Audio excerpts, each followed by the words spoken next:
1 year ago, the nightmare began.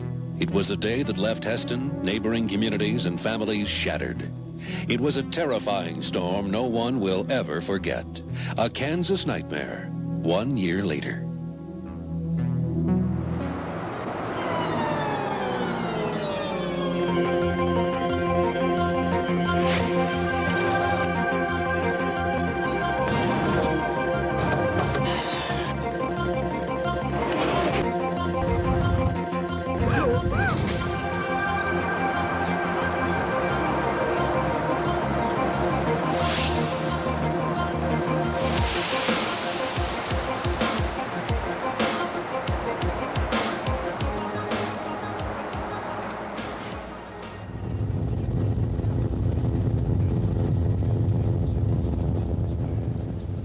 Just as the sky looks brightest after a stormy night, the future looks bright for residents of Hesston. I'm Roger Cornish. Thank you for joining us. During the next hour, we'll look back on the Kansas nightmare of 1 year ago tomorrow and revisit the people who survived and went on to rebuild their homes, businesses, and lives. And I'm Susan Peters. The people of Hesston began their day on March 13th, 1990, just like any other day. The heavily Mennonite community prepared for work or school.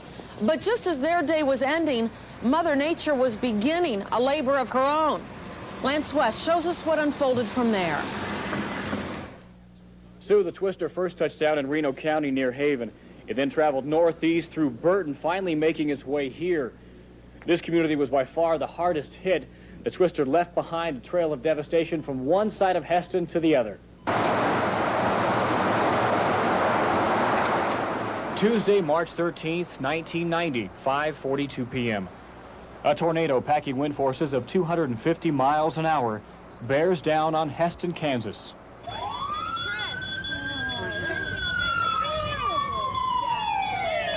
I said, it can't miss us now because it's only 1,000 feet away, and it came across and aimed right for the corner of my house. It couldn't have hit any square. In a few short minutes, lives are changed forever. Homes and businesses in this small town are hardly recognizable. All that's left are twisted, tangled remains. More than 150 houses and 24 businesses damaged or leveled.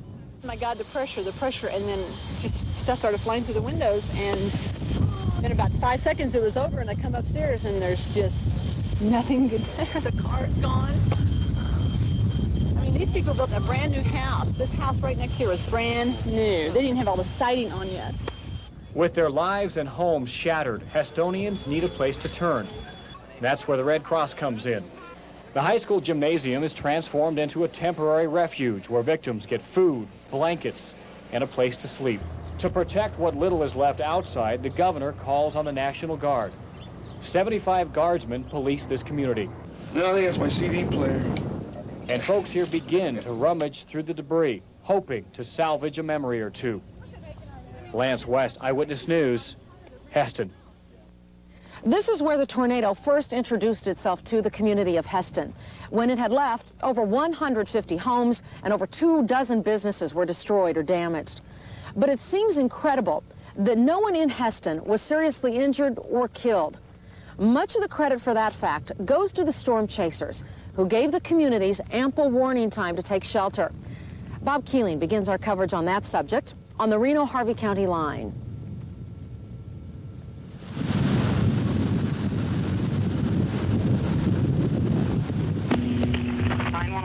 Yes, go ahead. There's a tornado on the ground west of Hesston. We have a report of a tornado on the ground. When I initially contacted the tornado and called in the location, my car was physically rocking. Harvey County Deputy Sheriff Steve Bayless first started tracking the tornado 2 miles south and 2 miles west of Burton. You became aware of how dangerous this storm was going to be and that anything in its path was totally going to be destroyed. It was huge. And I watched it destroy 3 residences within a matter of 30 seconds. And at the time, as Bayless watched the storm barrel towards Mound Ridge or maybe Hesston, I told him to sound the sirens for those communities, but I also knew that my home was in the path of this tornado, and I was extremely concerned. There was a double wide right there where that tree is, and I'm sitting right here. And I see that thing just explode. That house explodes. It was just gone. This one somehow, you tell me why it's still here. It shouldn't be. It's within 200 yards of one that was totally destroyed. There isn't anything I can do about it other than call in to somebody else who can't do anything about it either. 1 year later, southwest Harvey County still shows the scars from the storm, the foundation of a home blown to bits in the storm, and a little further down this bad memory lane, cottonwood trees dead in the spot where they fell a year ago. 4 miles north and east of Burton, the Bontrager home took a direct hit. And I thought to myself at that time that it looked like a war zone, that a bomb had been dropped on this home. Further to the northeast, formerly beautiful, now dead cottonwood groves. Bayless' own home had been destroyed. His family, thankfully, was out of town at the time. We bought this aerial photo in February. This is the tree grove. There are about 70 trees there, and I think we have 10 left out of all that. And the tornado headed for Hesston. Wichita radio reporter John Wright headed north to watch the storm from I-135 as it headed east. And within minutes of arriving, he knew it had become the most harrowing assignment of his life. This is not a drill. You ought to take cover right now. Hesston, northwest Hesston, Kansas, is right in the line of this large, very large tornado that is on the ground. Watching a big, massive wind swirling around, knowing it's going toward the town, you're always hoping that people aren't being killed, and at the time you have no way of knowing. All you can do is get the information out to people, hope that someone out there is listening. One neighbor says this is the best definition for total devastation he could ever imagine. There's not much left of Mel Martin's home today, but we're told they plan to rebuild soon. And there's triumph in this tragic story that people like Steve and John can be going about their everyday jobs, but on March 13th, 1990 may have saved hundreds of lives in the process. 2 people died elsewhere, which of course is awful, but everyone agrees that things could have been awfully worse here in Hesston. I'm Bryce Madison. When the massive tornado hit Hesston, it caught very few people off guard. It had been tracked for more than an hour by storm spotters and troopers with the Kansas Highway Patrol. Information concerning its path was quickly spread to residents by radio and TV. The tornado sirens were going off and people had ample warning. And not only did they have ample warning, but the news media, the radio and TV news media, were making people aware of the tornado and the direction the tornado was headed. It was warm, and I remember that a tornado watch had been issued that morning. And it's kind of unique because it's somewhat early in the year usually for those type of storms.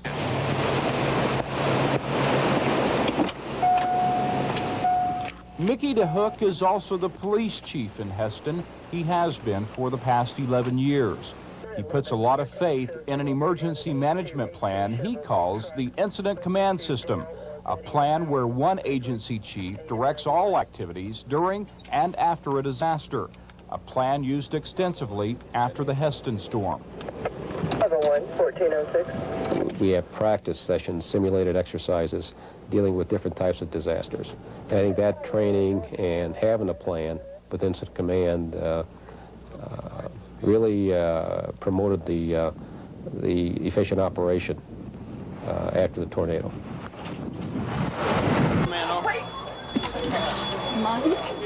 Surprisingly, chaos was at a minimum after the storm. Even so, leaders grade the response only with a B+. We're going to find out in the next one, if we ever have one, that we have areas that are going to come up that we hadn't thought about before, that we're going to have problems with. That's invariably going to happen. In the meantime, Hesston is on guard and ready. Bryce Madison, Eyewitness News, Hesston. With the same force that it took Mother Nature to tear apart Hesston and the neighboring community of Burton, the Mennonite Disaster Service set the wheels in motion to put lives back together, beginning at the ground level. We'll have that story when we return. And in just a few minutes, we'll rejoin Susan Peters in Hesston.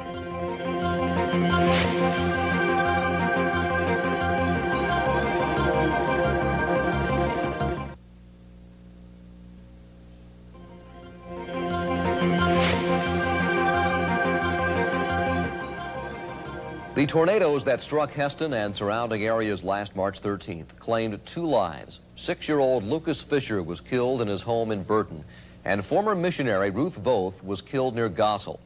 Voth and her husband had served in the Mennonite Central Committee.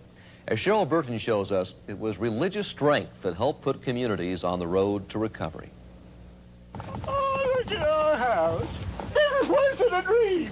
For Eli Bontrigger and his wife Opal, it was more than that. It was a nightmare, and one that remains vivid in their memory. Opal wanted to go in the basement, and I said, let's get in the car. And we took the car and drove down about a mile and turned around, and we seen it come. We seen it hit our farm, our neighbors first, and then our farm. Before it hit our house, you could just see that thing coming through the land, you know, the section west of us. You could see it coming down on the ground, and it's something I'd never seen before, and I hope I never see it again. Within the hour, the Mennonite Disaster Service volunteers headed for Hesston and surrounding areas. The same city MDS got its start 40 years earlier. In fact, it was right here at the Whitestone Mennonite Church in Hesston, members adopted the theme, bear ye one another's burden, and so fulfill the law of Christ. And no one knows that motto better than the Bontrigger family. We had religious support, how we'd all stand around and had our, each other in arms, you know. That's, oh, I tell you, it's wonderful to have Christian friends. For 29 years, they lived in their house that was destroyed by Mother Nature's fury in a Mennonite community, a community known for the endless help of others. But this time, they had to help their own. It was great. We do it because we love each other, and it was great to help each other. It was love in action is what it was. I don't know what support ever meant so much like it did this. I tell you, when something like this, the word support means very much. Cheryl Burton, Eyewitness News, Hesston. Many cherished possessions were obviously lost to the destructive tornadoes. Knowing that some could be replaced may have been what helped victims get on with their lives. But how do you carry on after losing something which cannot be replaced? The life of a loved one. Tracy West gained insight by talking with the mother of Lucas Fisher.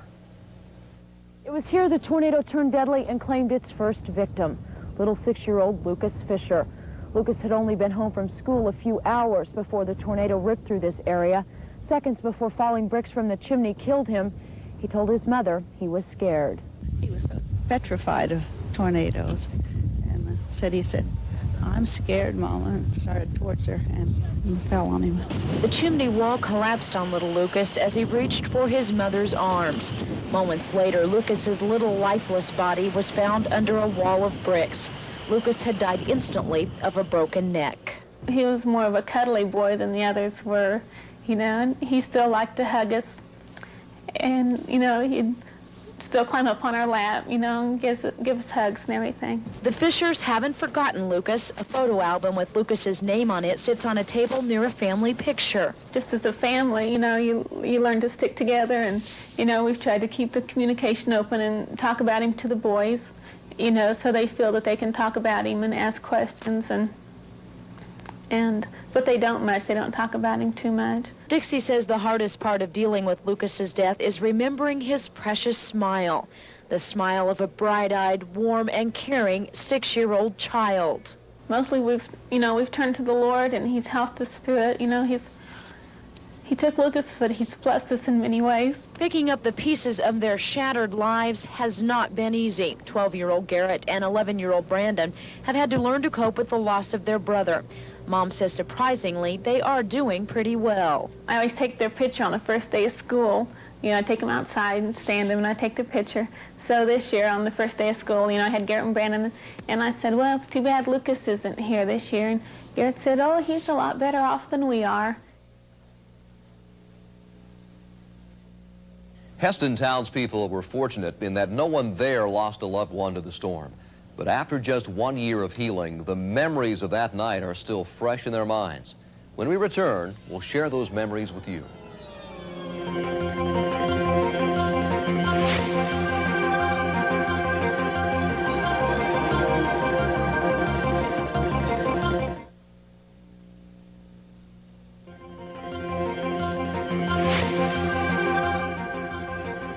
When warnings of the approaching tornado reached Hesston, people kept an ear on the radio and began taking shelter. At the Hesston Pizza Hut, a dozen or so customers found refuge just minutes before the business was hit. Since then, Pizza Hut has rebuilt on the same location. Earlier this month, Susan Peters returned to the town and had a conversation with some folks who survived. It's hard to believe it's been a year, I bet, for all of you. I guess we'll start with Jason Reynolds, because you were, Jason, still the manager of the Pizza Hut here, and it's one of the more notable buildings that got hit last year. What was it like? Did you know the tornado was coming? And I know you brought all the customers into the freezer, so you had to have known something. What was it like? We knew that there was a tornado headed towards Hesston, and I don't think anybody really expected it to hit Hesston until we saw the clouds swirling just south of town, and that's when we took precautions and got everybody into the refrigerator. Okay, so you saw the clouds swirling, and what was your first reaction to the customers? I came in and announced that the sirens were going off for the second time and that we could see that there was something headed our direction, so we'd like for everybody to cooperate and move to the walk-in. And nobody had any problem? Nobody had any problem with that. Yeah. Jason, you were an employee of Pizza Hut back then, still are. Were you frightened at all? No, I didn't think anything was going to happen. Even when we went in the walk-in, he said it was starting to dissipate, so I figured just go over it and maybe just take the roof off or something, or shatter some glass. Yeah. Do you remember the exact time that it hit, the exact second? I can remember we were sitting there and it sounded a lot like a train, and we were kind of joking about it because we just thought it was going over the top of us. We didn't think it was hitting us really. And when it did hit you? But we were pretty much shocked then when we came out and saw the devastation. Did the customers scream at all? Was there anything like that? No, everybody was real calm about it, and I think up until the time that we actually heard it hit in the building, nobody really thought that it was going to actually happen until it did. We were closed into a smaller quarters where we couldn't see out, so we weren't sure what was going on. Did you take cover like that? I mean, yeah, we got down on the floor and held our hands over our heads in case anything would fall. Were you praying at this point? I was. Yeah? Yeah. What were you saying? I was getting married that summer, and so I would like to have gotten married, and I didn't want this to be it. But then I was praying for the safety of everybody else in the store, too. Jim, next door at the truck stop, another what became a famous structure that got hit. You did much the same thing. Got the customers into the walk-in, the freezer. Tell us what it was like in the truck stop at that time. I had probably 20 customers, and I had seen it coming from the southwest, and I wasn't sure, but I was taking precautions that it was going to hit us. So I had everybody go in the cooler back, and I had 3 elderly ladies in there, and I had some truck drivers in there, and I had the truck drivers trying to cover as much as they could of the elderly ladies to keep them from really getting hurt. And I told them all to get down on the floor and put their head between their legs and stay there. And I had gotten up to go make sure I had everybody, because I couldn't find 2 little kids, and still couldn't find them. As I was getting ready to go back to the cooler, there was a truck driver standing at the door wanting in. And I opened the door, let him in, shut the door back, locked it, because the wind was so bad. And I ran back to the cooler. Just as soon as I got in, it hit us. I didn't have time to really do much. This is why I grabbed that truck driver's leg. I wasn't sure exactly what was going on. So basically you saved that man's life that was at the door. I did. He would have been dead if you hadn't gone and unlocked the door and risked your life. I was just doing, hopefully, the right thing. You did. Carol and Melissa Davis had a different situation. you were in your home at the time, like a lot of Hesston homeowners, and got to the basement. What was it like? Like a regular type warning, and you were in your basement? Tell us about that. Well, I was on the telephone when the first siren went off, and I really didn't think anything about it because I thought it was just another siren going off, and I didn't really think it would be a tornado hitting Hesston.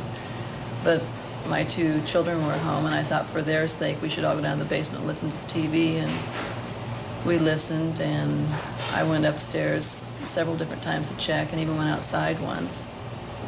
And my son went up one time to look, and he said it was still outside. And I told him that was a bad sign, that probably a tornado could come. And then we kept watching the TV, and finally the Harvey County emergency came over the TV and blacked out and said that it was, I forget, very close to Hesston. So we decided that meant get in the basement. Yes. Yeah. So we all got down in the position that we were supposed to be in. And what position? Had our heads down with our hands over the back of the head. And it didn't take very long after we were down. There was glass shattering, and it was the most awful noise I have ever heard. What did it sound? I must have blanked out what it really sounded like, but I thought that we would probably never come out of this alive. That's how bad it sounded. And you and your 2 children were down there. Right. Were you praying at all at that point? Yes. What were you saying? Just that we would come out all right. But you didn't think that you'd come out of it alive? No. Because it was an awful sound. Indescribable. Right. Melissa, did you think? What were you thinking? You had to have been very, very frightened. I was just crouched down, I think like everybody else, but I was just praying that somehow we would live, and somehow, that we'd all make it through okay. To me, it sounded like a train, like Jason said. And I just remember the glass all breaking. It all happened at one time, and all flew in, and somehow it didn't hit any of us, which we were very lucky. How long you lived in your home? How long did you live in there? About 15 years. Okay, so you walk upstairs, a home that you lived in for 15 years. You walk up and there's nothing. It's a very strange feeling. It's something you can't explain, I guess. I think your body must go right into shock, and we just all hugged each other, standing up on top of the living room floor. And then about that time, my husband drove up, and so that was good to see him, and that's really all that mattered to us. Gary owns Hesston Concrete, and you basically saw the storm coming from your facility. Yes. When'd you do that? My son was urging me to leave, so we went across town and to the kitchen post and sat on the road and watched it go through town. Were you frightened watching it go through town? Yeah, calmer than expected. I mean, it's, here it is. What do you do? As soon as it passed, we went in right behind it, and the street was blocked. I was going to go home. The street was blocked. Couldn't get across there. And so we went towards the business, and lots of debris, lots of trees. You just kind of run over, pick your way. And we got to the business. I did know the business was hit, because when we were sitting on the road, you could see a large gray cloud of dust go up when it hit the plant. And so you watched the tornado hit your company? So I knew the business was gone or hit. And what'd you think? I just looked at my son and I said, there went the business. When you realize that it hit you, I mean, you're kind of numb. You just, go to the task of cleaning up, and you get busy very soon, checking out, see if everybody's okay and if anybody's hurt. Other Hesston businesses also rebuilt over the past year. When we come back, we'll rejoin Sue and Hesston and visit a couple of them.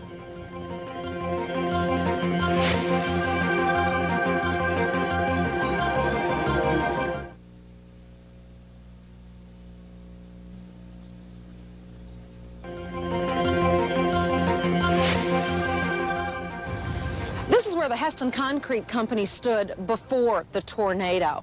In fact, a number of small businesses along this stretch fell victim to the ravaging tornado that day. With millions of dollars in losses, it would take the utmost resolve to begin again. But as we've witnessed, willpower is the fabric of this close-knit community. Chuck Weber begins our coverage now at the site of a business that suffered serious losses. Most of Hesston's businesses escaped the devastation of March 13th, but those that got hit hard. Today, a year later, the rebuilding effort in Hesston's business community continues. Maybe no project is as big as the one here at Croft Lumber, where they suffered losses of more than $1 million. The rebuilding effort here, like others around town, will mean better, bigger businesses in Hesston. And we're back here now temporary. We wanted to be in by March 13th. Company President Kerry Crable says keeping this business running while rebuilding has not been easy. We need to get back in. Lumber sales doesn't do it. We need to get into the hardware sales too. Despite